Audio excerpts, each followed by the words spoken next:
अहिल्यानगरमध्ये गोवंश कत्तलीचा प्रयत्न फसला. कोतवाली पोलिसांकडून कारवाई.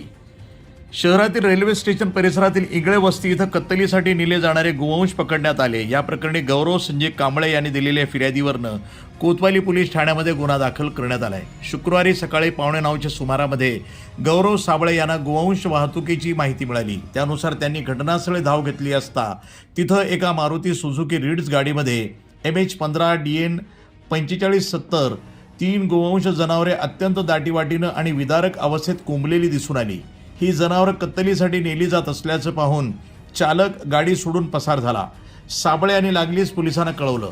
कोतवाली पोलिसांनी घटनास्थळी धाव घेत पंचनामा केला आणि जनावरांसह गाडी ताब्यात घेतली. यामध्ये एक गाय, एक कालवड आणि एका वासराचा समावेश आहे. जप्त केलेली गाडी आणि जनावरांची एकूण किंमत 1,70,000 रुपये असल्याचं स्पष्ट झालंय. सदर गाडीचा चालक आणि मालक पसार असल्यानं पोलीस त्यांचा शोध घेत आहेत.